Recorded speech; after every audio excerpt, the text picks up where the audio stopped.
in a world full of pointless horror sequels to be exact, I did not have a lot of hope for this movie, especially because it's made by Blumhouse, who keeps making a stinker after stinker, it seems. Imaginary, Woman in the Yard, you can go on and on. There's a lot of them. I thought that The Black Phone 2 was going to be another victim, if you will. But I was wrong. Blumhouse actually cooked with this movie. There's a lot of emotion and care into like the characters in this movie. Mostly Gwen. She's like pretty much the main character in this movie. She takes like a really big step up from the last movie. She's really fun to watch. Her actor that plays her, Madeline McGraw, she cooked. She's on the up and up. Finney definitely takes a bit of a step back. I wouldn't really say he's the main character anymore. You can still tell that he's wrestling with what happened in the first movie. There's a lot of trauma that comes with what happened. He's getting into fights at school. He's like smoking weed. He's just, he's not handling what happened to him very well. I mean, rightfully so. But I definitely did like their like evolution and development since the last movie. Like by the end of this movie, how they grow as characters. They brought back Miguel Mora, who in the first movie played Robin, who was a pretty cool character. I liked him a lot.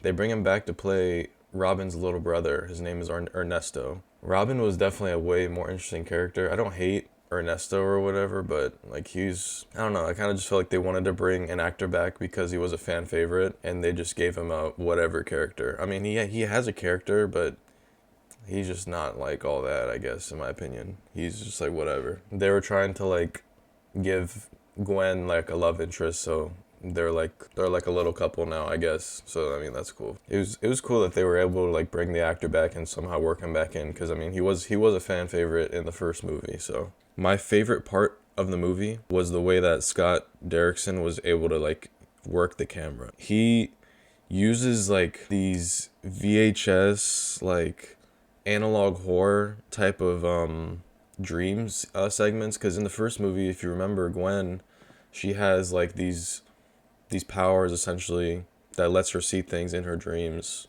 She's basically a dream warrior from Nightmare 3. She can see like the past and the future, and like dead spirits can like help her see things. And so that's why there's like these dream segments. They're like genuinely anxiety like inducing at times. Like they're shot with like a different camera, so like they look like, I mean, I said VHS, they look like they were filmed like on VHS tapes. So they're all like grainy and quiet. The sound is different.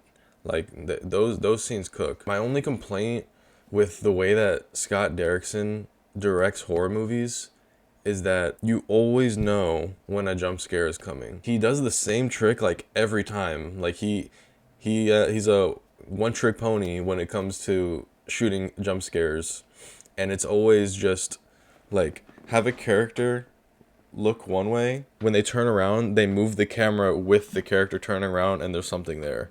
He does that so many times, and you can tell when it's happening every single time.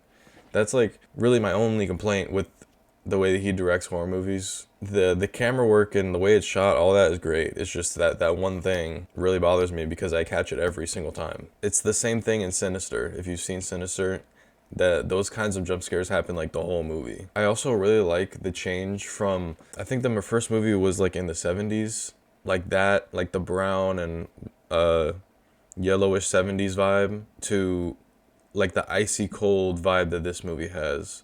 Like the whole movie, like a frozen like blizzard, the whole movie. It's just snowing. I really like that like setting. You can really feel the isolation that these characters have. They're at like a Christian camp. I really like the isolation that the snow brought to the movie.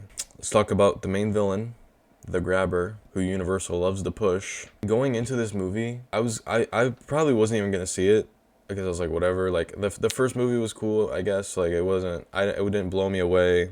I just thought it was like solid, decent. But I heard that this movie was going in a Freddy Krueger Nightmare on Elm Street approach, to where he's like haunting dreams, and that really intrigued me. I didn't really think that he was that interesting or scary in the first movie. I low-key, like, I didn't really get why he was so popular.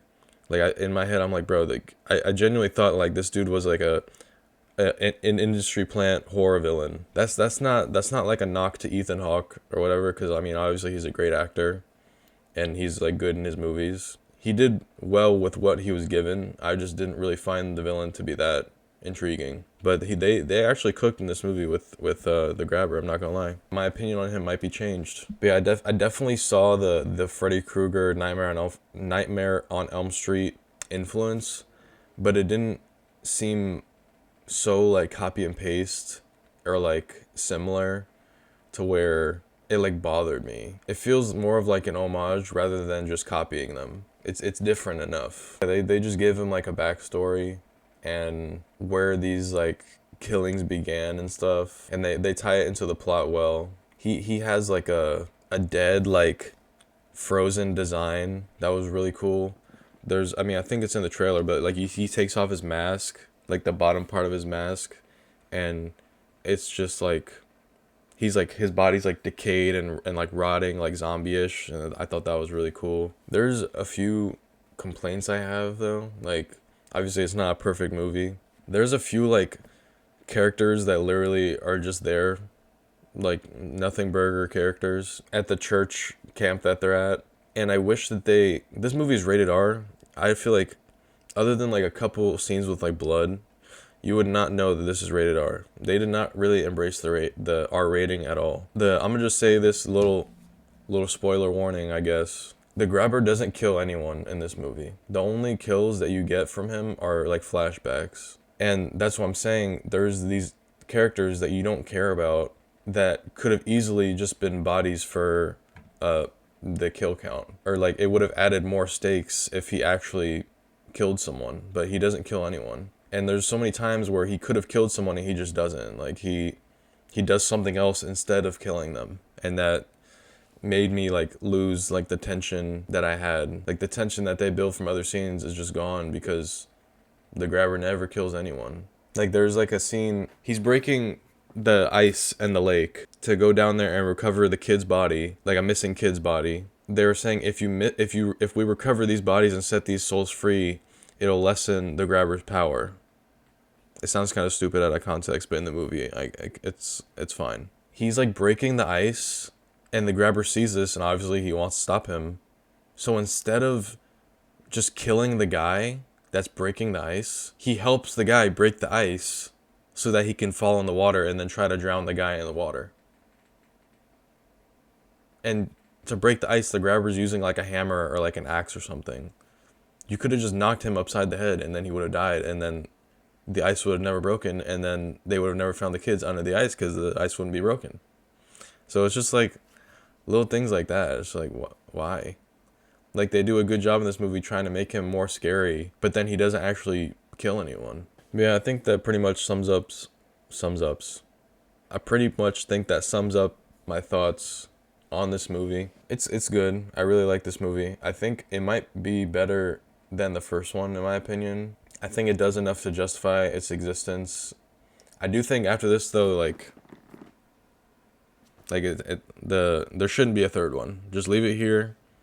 The first two movies are good. Just leave it, okay? Let's not beat a dead horse. I'm thinking a 4 out of 5 stars for this movie. I'll tag my Letterboxd if you guys want to check my Letterboxd out. I watch a lot of movies. If you guys want to see my thoughts on them. And let me know if you like these movie review type of videos. Like I said, I watch a lot of movies, and I love watching movies. I love talking about movies. So I would love to do more videos like this. But yeah, that was the Black Phone 2.